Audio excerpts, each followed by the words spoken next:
क्या श्री पापा सदगुरु रुचे। महाराज की जय। कबीर साहब की वाणी। लोका मति का भोरा रे, जो काशी तन तजे कबीरा, राम ही कौन निहोरा रे। तब हम ऐसे, अब हम ऐसे, यही जन्म का लाहा। जो जल में जल पैस न निकसे, यों ढूरी मिला जुलाहा। राम भगति में जाको हित चित, वाको अचरज काहा। गुरु प्रसाद संधु की संगति, जग जीते जात जुलाहा। कहे कबीर सुनो हो संतो, भरम पड़ो जन कोई। जस काशी तस मग आऊसर, हृदय राम जो होई। अरे सीधी बुद्धि का मनुष्य यदि काशी में कबीर शरीर छोड़े, अर्थात काशी की लोकोक्ति महिमा के भरोसे कबीर काशी में शरीर छोड़े, तो राम से विनय करने का, राम भजन करने का कौन सा फल। तब अर्थात शरीर धारण से पूर्व में ऐसा था, और अब अर्थात शरीर धारण करके ऐसा हूँ। अर्थात शरीर धारण के पूर्व में विकार रहित था, और अब शरीर धारण करने पर भी विकार से रहित है। यही मनुष्य जन्म का लाभ है। जिस तरह जल में जल प्रविष्ट होकर फिर भिन्न होकर नहीं रहता, उसी तरह मैं जुल्हा शरीर रूपी बेड़े में रह ठर कर ईश्वर से जा मिला। राम भक्ति में जिसका चित्त प्रेम से लगा है, उसके लिए यह कौन सा आश्चर्य है। गुरु की कृपा और साधु के संग से जुलाहा संसार को जीत कर जाता है। कबीर साहब कहते हैं कि हे संतो, भ्रम में मत कोई पड़ो। यदि हृदय में राम है, तो काशी जैसा ऊपर भी वैसा ही है। श्री सदगुरु महाराज की जय। श्री सदगुरु महाराज की जय। सदगुरु महर्षि में परमंज महाराज जी की वाणी।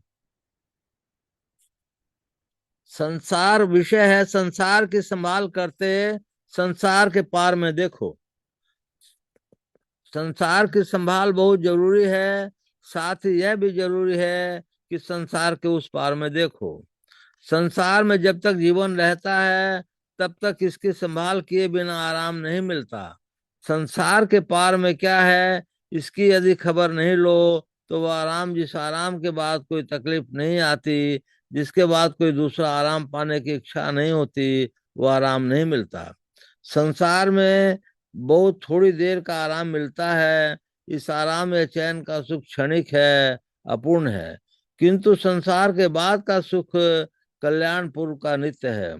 संतों ने कहा कि संसार के कामों को भी करो, और संसार के बाद को भी दूर देखने करो। इसके लिए यत्न सीखो और अमल करो। उस अभ्यास को बढ़ाओ। ऐसी बात नहीं कि संसार का काम करते हुए वह अमल नहीं होगा। शंकराचार्य के हाथ में कितना काम था, फिर भी वो लोगों को रास्ता बताते फिरते थे, जिससे संसार का कल्याण हो। शंकराचार्य का कुटुंब समस्त संसार था, वसुदेव कुटुंबकम। संतों ने कहा है कि नैतिकता के पतन से दुख पाओगे, सदाचार होने से नैतिक पतन होगा। सदाचार का पालन करो। सदाचार का पालन करना बिना आध्यात्मिक ज्ञान के नहीं होगा। केवल अधिभौतिक पदार्थों को लेते रहो, तुम तो सदाचारी करोगे, ऐसा नहीं होगा। संसार का पदार्थ येन केन विधि से ले सकोगे, किंतु जो रूहानी चीज है, उसको जिस जिस तरह से नहीं ले सकोगे। दुरुस्त और ठीक अखलाक व त्रुटि विहीन सदाचार से ही अध्यात्म तत्व का पाना हो सकता है, जिससे शांतिदायक सुख है। सदाचार के पालन में लगे रहने से नैतिकता का पतन होगा, और जनता में नैतिकता के बढ़ने से संसार सुखी होगा। यदि सदाचार से गिरे, तो नैतिक पतन वालों का संसार में चैन नहीं। श्री शंकराचार्य जी महाराज ने लोगों को सदुपदेश दिया, और इसमें उन्हें बहुत कष्ट हुआ तथा परिश्रम हुआ, तो भी उन्होंने जन सुख के हेतु कथित परिश्रम को नहीं छोड़ा। श्री शंकराचार्य जी महाराज का जिस समय आविर्भाव हुआ, उस समय आजकल की तरह सवारियों की सुविधा भरमार नहीं थी। पैदल ही उन्होंने सारा देश भ्रमण कर ज्ञान फैलाया। उन्होंने आत्मत सर्वभूतेषु की पुकार लगाई। सन्यासी होते हुए उन्होंने देश का बहुत बड़ा काम किया। देश में सदा अध्यात्मवाद का प्रचार होने रहना चाहिए। यह विश्वास मत करो कि केवल भौतिकतावाद के ही शांति और संतुष्टि मिलेगी। ऐसा कभी नहीं हुआ और न कभी होगा। आध्यात्मिकता की ओर बढ़ो और सांसारिक वस्तुओं की ओर संभाल में रहो। मैं देखता हूँ कि आजकल देश में नैतिक पतन हो गया है। जो जिस कदर खाने पहनते पाते हैं उसी में किसी तरह गुजर करते हैं। किंतु सदाचार का पालन हो, अध्यात्म ज्ञान हो, तो जिन्हें खाने पहनने को कम मिलता है उन्हें विशेष मिल जाए। हमारी सरकार देश को सुखी बनाने के लिए विधान बनती है, किंतु उस विधान के रहते हुए भी भौतिक पतन के कारण लोग अन्न और वस्त्र की कमी को अत्यधिक महसूस करते हैं। इसलिए नैतिक पतन न हो, इसके लिए सदाचार का पालन कीजिए। इसका अवलंब ईश्वर की भक्ति है। ईश्वर की भक्ति कीजिए अर्थात आध्यात्मिकता की ओर चलिए। योग ज्ञान और ईश्वर भक्ति सब संग संग मिले चले जुले हैं। बिना ज्ञान के किसकी भक्ति हो, ज्ञान जान नहीं सकते।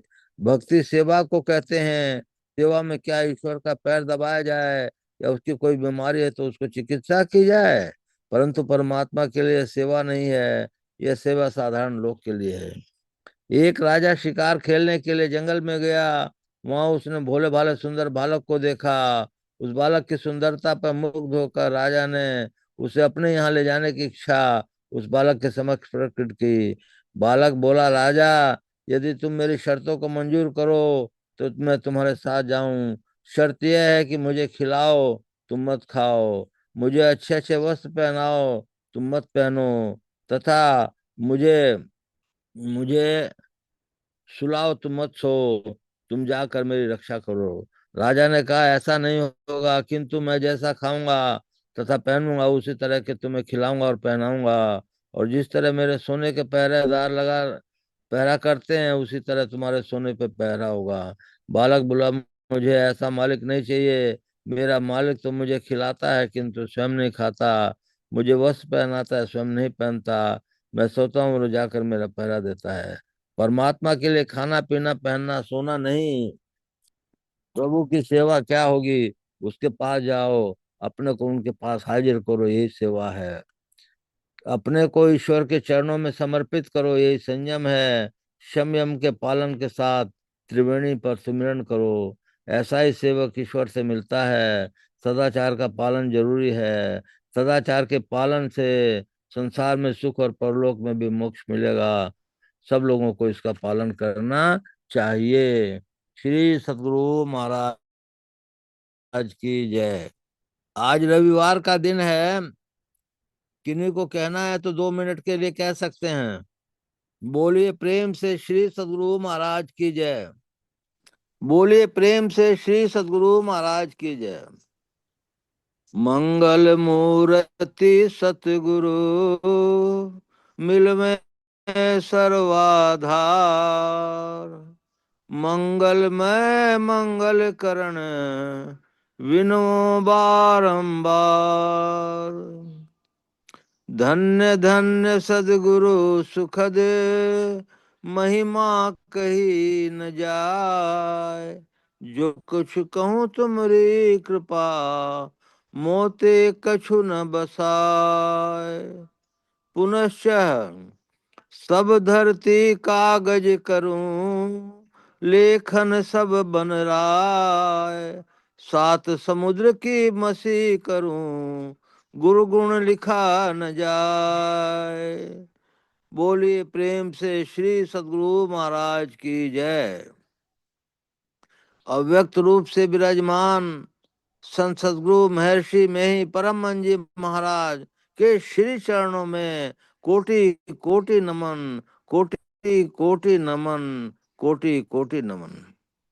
अव्यक्त रूप से विराजमान संत सद्गुरु महर्षि संत सेवी परम मंजी महाराज के श्री चरणों में कोटि कोटि नमन, कोटि कोटि नमन, कोटि कोटि नमन। उपस्थित अत्यंत ही भाग्यशाली सदात्माओं, आप सबको सहस्त्र सहस्त्र नमन, सहस्त्र सहस्त्र नमन, सहस्त्र सहस्त्र नमन। अभी सत्संग योग का पाठ पढ़ा गया।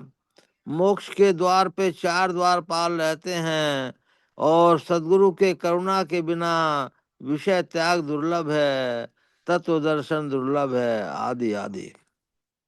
तत्पश्चात संतवानी सटीक से भजन गाया गया, और उसके पश्चात संत सदगुरु महाराज की वाणी भी पढ़ी गई। हम लोगों का लक्ष्य है मोक्ष को प्राप्त करना, बहुत बड़ा लक्ष्य है। ये लक्ष्य होने के लिए हम लोगों को कुछ परिश्रम क्या, बहुत ज्यादा परिश्रम करना पड़ेगा। हम लोगों को मोक्ष के रास्ते पे जाने के लिए स्थूल से सूक्ष्म में, सूक्ष्म से कारण में, कारण से महाकारण में, महाकारण से कैवल्य में प्रवेश करना पड़ेगा। उसके बाद ही हम लोग जो है मोक्ष को प्राप्त कर सकते हैं। स्थूल से सूक्ष्म में जाने के लिए हम लोगों को अपना आचरण बहुत शुद्ध करना पड़ेगा। आचरण शुद्ध करने से, पूर्ण सदाचारी बनने से हम लोगों का ध्यान, ध्यानाभ्यास, ध्यान में गुरु की कृपा से बदल सकता है। ध्यान करने के लिए हम लोगों को जो विधि है उस विधि में रहना पड़ेगा। अभी इतनी सुंदर बात कही क्या विशाखा ने, कि जो है श्वास असली शक्ति है। ध्यान में जो 8-8 घंटे बैठते हैं, उनके लिए उस समय तो श्वास ही शक्ति है ना, और कौन सी शक्ति कहाँ जाती है। बिहार में ऐसे बहुत से लोग हैं जो 8-8 घंटा, 24 घंटे में से ध्यान में बैठते हैं। उनको लगन है कि मेरे को कुछ करना है, मेरे को कुछ पाना है, परम सर्वेश्वर से मिलने की राह पर वो चल पड़े हैं। हम लोग हैं कितनी देर बैठते हैं, कितनी देर ध्यान करते हैं, इसको विचारना चाहिए। और अगर लगे उचित तो कम से कम 4-6 घंटे ध्यान में बैठने का प्रयत्न करना चाहिए। उस 4-6 घंटे से बैठने से कभी न कभी गुरु कृपा होगी, तो हम लोगों को बिंदु का दर्शन होगा, जो आया है मोक्ष के द्वार पर। चार द्वार पर चलते हैं, सम विचार, संतोष और साधु संग। हम लोगों को साधु का संग करना चाहिए। साधु के संग से हम लोगों को अच्छी अच्छी बातें सुनने और करने में मिलेंगी। अच्छी अच्छी बातें सुनने और करने में फिर जो है एक स्थिति आएगी कि हम लोग को संतोष प्राप्त होगा। संतोष से पूर्ण मात्रा में नहीं तो बहुत बहुत अधिक मात्रा में संतोष प्राप्त होगा। और संतोष प्राप्त होने से फिर हम लोगों के विचारों में वृद्धि आएगी, वृद्धि आएगी, शुद्धि आएगी, और उसके बाद शम का साधन होगा। इस तरह से मोक्ष के द्वार पे ये चार द्वारपाल रहते हैं। परंतु इसके लिए गुरु की कृपा अत्यावश्यक है। गुरु की कृपा नहीं हो तो जो है आपका सारा किरा कराया, बहुत लोग कहते हैं कि हमको 20 बरस हो गया, हमको 40 बरस हो गया, लेकिन हमको कुछ दिखा नहीं। इसके में वो बुरा नहीं माने, वो या तो उनको करने का साधन ठीक मालूम नहीं है, या गुरु कृपा उनको नहीं मिल पा रही है। गुरु कृपा मिलने से ही ये सारी चीजें उनको प्राप्त होंगी। हम लोग ध्यान देते समय गुरु महाराज ने उसके पहले क्रम में बताया गया है, भगवान श्री कृष्ण ने भी बताया गया है कि 10 दिशाओं को न देखते हुए एक टक सीधे आंख बंद कर करके माने ध्यान करो। 10 दिशाएं कौन है? उत्तर, दक्षिण, पूरब, पश्चिम, चारों दिशाओं के चार कोने, ऊपर और नीचे। सीध में देखो, सीध में देखिए। आप ध्यान अपने सीध में करते हैं तो ध्यान कभी न कभी बनेगा। ध्यानाभ्यास की क्रिया को बैठने के लिए कहते हैं। और मन अगर जो है विषयहीन होगा तो ही ध्यान बन पाएगा। ध्यान जब बनता है तो कुछ न कुछ देखने में आता है। एक तत्व का दृढ़ अभ्यास करने से आता है। परंतु इसके लिए जरूरी है कि मानस जप में हम अपना समय बताएं। मानस जप के बाद मानस ध्यान करें। मानस ध्यान सुदृढ़ता से करने से हम लोग को गुरु महाराज की मूर्ति दिखेगी, ऐसा साधु महात्मा लोग कहते हैं। गुरु महाराज की मूर्ति दिखेगी वही पर्याप्त नहीं है। गुरु महाराज की मूर्ति जब कई दफे देखेंगे तो आपको जो है गुरु महाराज का माने स्क्वायर रूप आज्ञा चक्र पे दिखेगा। आज्ञा चक्र पे स्क्वायर रूप दिखने से फिर आपको दृष्टि साधन की योग्यता आ जाएगी। दृष्टि साधन की योग्यता आने से बहुत आपको लाभ होगा। उसकी पहचान ये होगी कि पांचों तत्वों के पांच रंग, किसी को एक, किसी को दो, किसी को तीन, किसी को चार, किसी को पांचों दिख जाएंगे। वो बड़ा भाग्यवान है। उस जो भी इस सभा में बैठे हैं उन बड़े भाग्यवान को मैं नमस्कार करता हूँ। फिर उसके बाद जो है आप प्रकाश मंडल में प्रतिष्ठित हो जाते हैं। प्रकाश मंडल में जब प्रतिष्ठित हो जाते हैं तो तारों के तारा मंडल जो है आपको नजर आता है। तारा मंडल के साथ जिसको चांद भी नजर आता है वो बड़ा भाग्यशाली है, ऐसा संत महात्माओं ने कहा है। उसके बाद जब हम जो है त्रिकुटी में पहुंचते हैं तो सूर्य मंडल हमको नजर आ जाता है। सूर्य मंडल जब नजर आ जाता है तो हमारा बहुत बड़ा कल्याण हो जाता है। सूर्य मंडल उतने भाग्यशाली को नजर आता है कि किसको कहना ही कुछ नहीं रहता है। बहुत बड़ा भाग्यशाली है। एक दफे गुरु महाराज दार्जिलिंग में गए हुए थे। वहां पर माने वो हिंदी में भाषण दे रहे थे तो सब लोग जो है भाषण सुन कर करके वापस जाने लगे।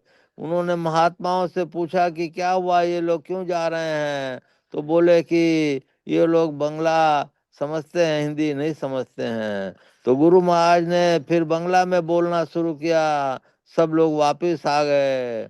तो इसके बाद गुरु महाराज से उन लोगों ने पूछा, सरकार आपको तो कभी बंगला बोलते देखे नहीं।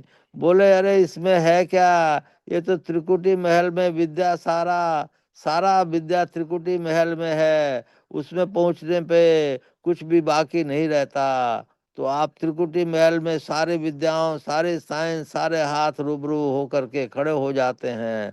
इसलिए आपको सारी विद्याएं त्रिकुटी महल में आ जाती हैं। त्रिकुटी महल से जब हम बढ़ने लगते हैं अनहदनाद के तरफ तो उसी समय करमंडल का नाश हो जाता है। अब इतनी कहानी जो आपको कही, बहुत दफे मैं कहता हूँ, इसके लिए करना क्या है? इसके लिए घोर परिश्रम करना है। जगत पीठ दे भागरी करना है। मनुष्य को मनुष्य की अपनी कीमत जाननी होती है। एक सांस सांस की क्या कीमत है उसको पहचानना होता है। करमंडल नहीं बने उसके तरफ ध्यान देना होता है। किसी को भी हमारे कारण किसी तरह की तकलीफ न हो ये जरूरी होता है। साधु संग सत्संग ये दिन रात माने जितना अत्यधिक समय में कर सके वो अत्यावश्यक होता है।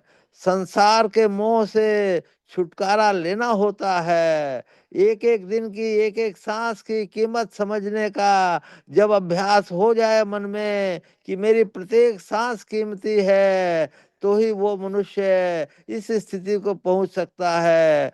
साधारण व्यक्ति की ये बात नहीं। मोह माया और संसार में लगे हुए फैले हुए को ये स्थिति नहीं आ सकती है। जब सभी काम करते करते प्रभु का स्मरण होते रहता है, तभी ये चीजें आ सकती हैं। इसको आने के लिए बहुत धैर्य साहस चाहिए, संयमित जीवन चाहिए, और मनुष्य की माने हर एक रूप से उसको सदाचारी होना चाहिए। तभी जो है प्रभु पर, गुरु महाराज पर अत्यंत विश्वास, पूर्ण भरोसा, अपने अंतर में उनकी प्राप्ति का दृढ़ निश्चय, सदगुरु की निष्कपट सेवा, सत्संग और दृढ़ ध्यानाभ्यास होना चाहिए।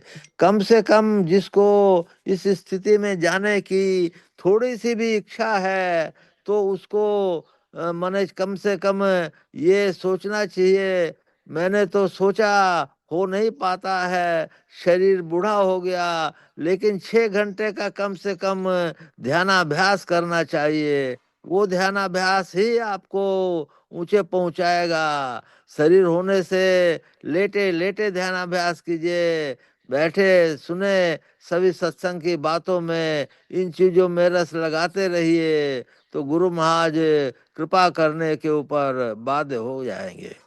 अपने खाने पीने को संतुलित रखिए। अभी विशाखा ने कहा कि सबसे बड़ा बल है श्वास बल, ये भी बहुत आवश्यक है। ये जो है श्वास बल में आप यदि 3-4 घंटे भी ध्यान में बैठते हैं तो भूख नहीं लगती है, सत्संग में जाते हैं तो भूख नहीं लगती है। तो भूख क्या है? भूख कुछ नहीं है, हमारा मन उसको प्रेरित करता है। आदत को भूख हो गया, वो भूख लग गई, नहीं तो भूख नहीं लगती है। इसलिए हम लोगों को दिन प्रतिदिन इस तरफ से ध्यान करना चाहिए कि हम लोग जो है ध्यान में देर तक बैठे हैं। इससे आपका, अभी ऋषिकेश का उदाहरण देता हूँ, वहां पे 2 समय ही भोजन होता है, एक सवेरे 10:30 बजे और एक रात को 8:30 बजे। उसमें जहाँ जितने सन्यासी हैं, उसमें कुछ लोग यही 2 समय का भोजन करते हैं, और रात को 2-2 बजे उठ कर करके ध्यान में बैठते हैं। तो ऐसे ही हम लोगों के आचरण को भी उसके अनुरूप ढालने का प्रयत्न करना चाहिए। तभी हम लोग जो हैं ध्यानाभ्यास में आगे बढ़ेंगे, और फिर ध्यान में आगे बढ़ेंगे।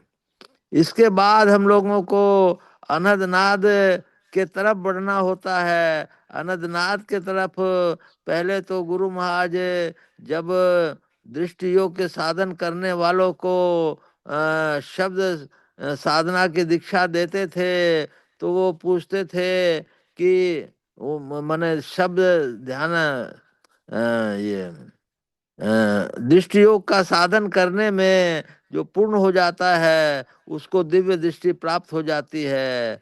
तो वो शब्द साधना की दीक्षा तभी देते थे। ये दूसरी दीक्षा होती थी कि जब जो है पूछते थे कि इस अलमारी में, इस किताब में, इस पन्ने पर क्या लिखा हुआ है, तो वो बता देता था। इसका मतलब उसको पूर्ण दिव्य दृष्टि हो चुकी है। ऐसे साधकों को, ऐसे महात्माओं को मेरा कोटि कोटि नमन है, कोटि कोटि नमन है। इस तरह से हम लोगों को भी अपनी योग्यता में के लिए प्रयत्न करना चाहिए, और गुरु महाराज से प्रार्थना करनी चाहिए, हे गुरु महाराज, तुम ही पालनहार हो, तुम ही मेरे का माने इस माने भवजग से हमको पार उतारोगे। ऐसी प्रार्थना गुरु महाराज से करते करते दिन रात, तो गुरु महाराज को भी रिझना ही पड़ेगा, और हम लोगों का बेड़ा पार होना पड़ेगा। तो हम लोगों को ध्यान भजन में फिर अनहद नाद की ध्वनि जो सुनाई पड़ती है, तो वो मिठास जो है हम लोगों के मने छूट नहीं सकती है। और इसके बाद अनाहत नाद सुनाई पड़ेगा। अनाहत नाद सुनाई पड़ेगा तो सर्वेश्वर का शब्द है, ओम भी वही कहते हैं, उसी को कहते हैं, स्फोट भी कहते हैं, उद्गीत भी कहते हैं, और क्या क्या नाम है मैं नहीं जानता। तो इसलिए हम लोगों को इस स्थिति की सोचेंगे, दिन रात इसमें करेंगे तो ये होगा। और एक बात इम्पोर्टेंट है कि 24 घंटे में ध्यान कीजिए कि हमारा कोई कर्म तो नहीं बना, क्योंकि कर्म बनना भी आपके ध्यानाभ्यास में, ध्यान में बहुत बड़ा बाधक है। कर्म मत बनने दीजिए। डायरी लिखिए, रात को सोने समय लिखिए कि हमारे से ये कर्म बना या ये नहीं बना। ये भी आपके लिए आवश्यक है, क्योंकि अ, बंगाल के महात्मा जी, उनका नाम ध्यान नहीं है, उन्होंने कहा है कि मन और मुख की एकता सच्ची साधना है। इसलिए हम लोग के सच्चे साधना के तरफ भी बढ़ना चाहिए। फिर जो है अपने अनाहत नाथ के तरफ हम लोग का बढ़ना हो जाएगा। और अनाहत नाथ के बढ़ने के लिए बाद हमारे पास केवल मात्र दो रास्ते रहते हैं, या तो संत बन जाएं, जग का भला कर दें, जितना भला हो भला होता रहे, अन्यथा फिर ईश्वर में मिल करके मोक्ष प्राप्त कर लें। यही बात ये उन्होंने कही है, नाम नहीं ध्यान आ रहा है। गली तो चारों बंद हुई, हरि से मिलूं तो कैसे जाए, ऊंची नीची राह रपटली, सूरत नहीं ठहरा है, देख देख पग धरूं ત્યાં से, मोते उससे डिग जाते हैं। इस तरह से ये जो अ, हम लोगों का रास्ता है, सुषुम्ना ध्यान का है, बड़ी गहरी चीज है। 10वें द्वार पे आप जो हैं चढ़ते हैं, तो बहुत बड़ी बात है। और एक बात है, आकाश रूपी कमल के अग्रभाग में माया शक्ति विराजमान है, दूसरे भाग में नाद रूपा पराशक्ति विराजमान है, और तीसरे भाग में जीव विराज बिंदु रूपी शक्ति विराजमान है, और बिंदु के बीच में जीव सूक्ष्म रूप से जीवात्मा सूक्ष्म रूप से विराजमान है। तो इसी को 10वें द्वार पे हम लोगों को डेरा लगाना है, और गुरु महाराज से प्रार्थना करनी है, गुरु खोलिए वज्र कपाट, अंधेरी सन्मुख की। वज्र कपाट जब खुल गया, तब फिर जो है प्रकाश मंडल आ गया, और प्रकाश मंडल को भी पार कर गए तो हम लोग शब्द मंडल में आ गए। शब्द मंडल में आते ही हमारा काम बन गया। बन गया का मतलब है कि उससे फिर आप गिर नहीं सकते हैं, और जो है सर्वेश्वर को इस जन्म में नहीं तो अगले जन्म में आप प्राप्त कर लेंगे, और संसार के सारे दुखों से छुटकारा हो जाएगा। आप परम सुख को, परमा सर्वेश्वर को प्राप्त करके परम सुख को प्राप्त करेंगे। बोलिए प्रेम से श्री सद्गुरु महाराज की जय।